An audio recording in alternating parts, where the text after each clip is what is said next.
Guys, तो मैं नई वीडियो में नए क्वेश्चन के साथ फिर से हाजिर हूँ। ठीक है, ये क्वेश्चन थोड़ा अलग है और क्वेश्चनों से।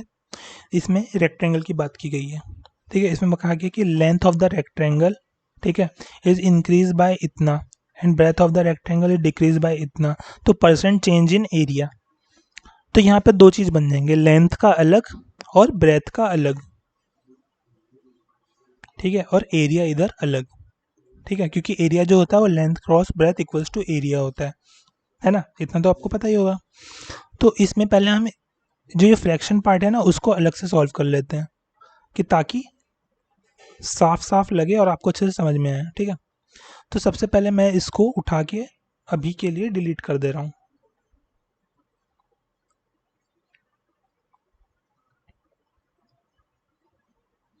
डिलीट कर दिया। ठीक है, इसको थोड़ा छोटा किया। इसमें क्या कहा गया है, length of the rectangle is increase by 62 whole 1/2% से इंक्रीज हो रहा है। ठीक है, और यहाँ क्या गया है, 7 होल 9/13 से डिक्रीज हो रहा है, इतने परसेंट से। ठीक है,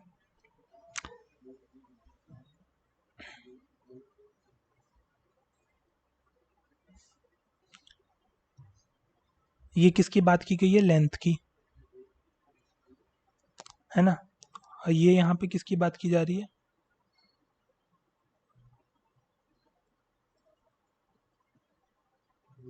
ब्रेथ की, है ना। तो इसको अब हमें रेशियो फॉर्मेट में कन्वर्ट कर लेना है। सबसे पहला टास्क ये है।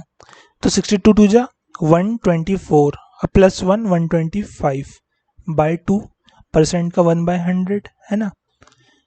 तो ये किससे चला जाएगा, 25 से चला जाएगा। 25 5 जा 125, 25 4 जा 100, है ना। अब 5/4 टू जा 8, तो 5/8 आ गया इसका। ठीक है, नीचे वाले का देख लेते हैं। 7 3 जा 21 और 9 30, 3 आ गया कैरी।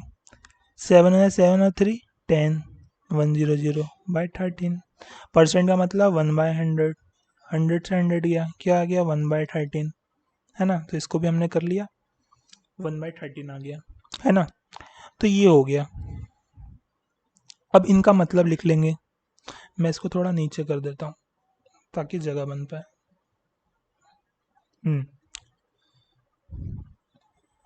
तो इसका मतलब क्या हुआ, 5/8 का मतलब क्या हुआ, इसको थोड़ा जानने की कोशिश करना। वो 8 था, इंक्रीज बाय 5 हो रहा था, तो 8 5 13 ये हो रहा था। ठीक है, डिक्रीज बाय में क्या हो रहा, डिक्रीज बाय में 13 था ओरिजिनल, डिक्रीज बाय 1 हो रहा था, वो 12 हो रहा था। ये दो चीज हो रही थी। आप फिर से एक बार क्वेश्चन देख सकते हैं।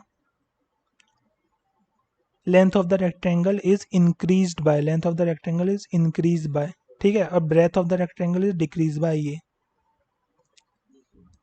तो मैंने इन दोनों को कंपाइल किया और ये वाला चीज निकाला। ठीक है, अब इसको मैं अलग अलग लिख लेता हूँ।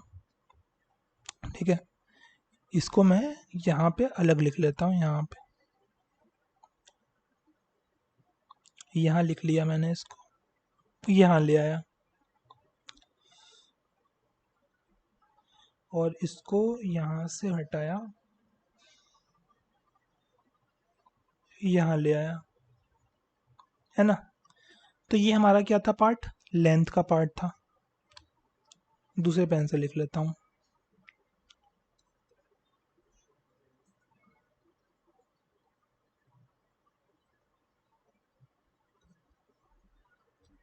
ये लेंथ था, ये ब्रेथ है, ब्रेथ है ना। ये हमारा इनिशियल था,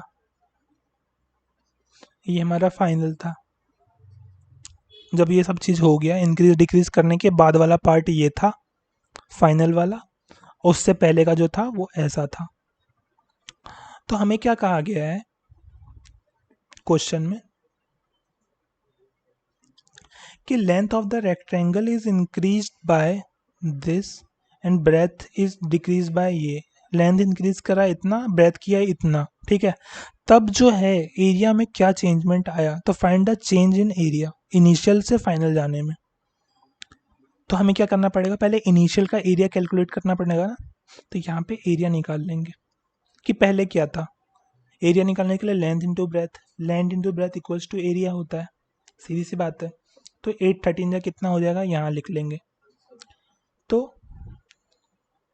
8 से 24, 2 इधर, 8 और 2 10, तो 104 आ गया इनिशियल एरिया। ठीक है, फाइनल एरिया कितना आ जाएगा, 12 से 36, 3 इधर,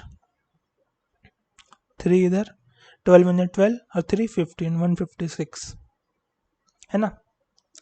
तो 156 हो गया। तो कितना चेंज हो रहा है, माइनस कर लेंगे। 6 में से 4 गया, 2 आया, 6 में से 4 गया 2, 5 में 0 गया 5, 1 में 1 गया कुछ नहीं। तो इतने का चेंजमेंट आया, इंक्रीमेंट है ना। तो जितना चेंज आता है उसको लिखते हैं ऊपर, इनिशियल वैल्यू लिखा नीचे, इनटू में 100 है ना। तो क्या आ जाएगा, 2 से काट लेते हैं, 250 जा, 2 5 जा 10, 2 2 जा 4, 225 से 2 2 जा 4 और 2 6 जा 12। अब 26 1 जा 26, 26 2 जा 52 है ना। तो कितना आ गया, 50 आ गया, 50। तो 50 है वहाँ पे, देख लेते हैं। हाँ 50 है, तो 50% जो है वो चेंजमेंट आ जाएगा, है ना। तो हमने क्या किया, सबसे पहले जो उसमें डेटा दिए थे उसको कंपाइल किया। ठीक है, कंपाइल किया मतलब कहा जाए तो हमने उसको डिकोड किया, उसको फ्रैक्शन पार्ट में लिख लिया दोनों को, है ना, लेंथ को और ब्रेथ को, जैसा हम करते आ रहे हैं। तो 5/8 आया और 1/13 आया। फिर हमने उसका मतलब जानने की कोशिश की। 5/8 का मतलब 8 जो था वो उसकी इनिशियल वैल्यू थी, ठीक है। अब 5 जो था उसकी फाइनल वैल्यू, मतलब एडेड बाय हो रही थी क्योंकि इंक्रीज हो रहा था। और वही ब्रेथ में क्या था, 13 जो थी उसकी इनिशियल वैल्यू थी और डिक्रीज बाय 1 हो रहा था, तो 1, तो उसका फाइनल वैल्यू 12 हो जाएगा, यहाँ 13 हो जाएगा, है ना। फिर क्या किया हमने, एरिया को हमने बोलना था कि चेंज इन एरिया, है ना। और देख क्या रखा था, लेंथ और ब्रेथ। तो लेंथ और ब्रेथ का मल्टीप्लाई इक्वल्स टू एरिया होता है, वही लिखा है यहाँ पे, है ना। फिर क्या किया हमने, इन दोनों की वैल्यू को मल्टीप्लाई कर लिया, 8 को 13 को, तो 104 आ गया, तो वो इनिशियल वैल्यू हो गई हमारी, है ना। और 13 को 12 से मल्टीप्लाई कर दिया तो 156 आ गई, ये हमारी फाइनल वैल्यू हो गई। तो इन दोनों में हम देख लिया कि चेंज कितना आता है, इन दोनों को माइनस कर दिया, ठीक है। जो डिफरेंस आया वो 52 आया, तो 52 आया। तो इंक्रीज हो रहा है ना, ये सीधी सी बात है। तो इंक्रीज किस पे होगा, इनिशियल वैल्यू पे होगा। तो जो वैल्यू इंक्रीज हो रहा है उसको हमने ऊपर लिखा यहाँ पे, ठीक है। किस पे हो रहा है उसको नीचे लिखा, ठीक है।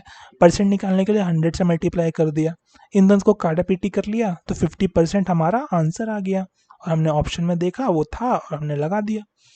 तो मैं इतना समझाया तब जाके वीडियो इतनी लंबी हुई है, वरना तो ये 30 सेकंड का काम है, 30 सेकंड से कम ही में कर दोगे आप इसे। तो उम्मीद करता हूँ ये वो क्वेश्चन आपको अच्छे से समझ में आया होगा। अगर क्वेश्चन अच्छे से समझ में आया है तो आप इसको लाइक कर सकते हैं, सब्सक्राइब कर सकते हैं और अपने फ्रेंड्स के साथ शेयर कर सकते हैं। तब तक के लिए मैं आपको अलविदा कहूँगा, ठीक है। और अगले वीडियो में मिलता हूँ अगले क्वेश्चन के साथ और कुछ अलग क्वेश्चन के साथ। तब तक के लिए धन्यवाद।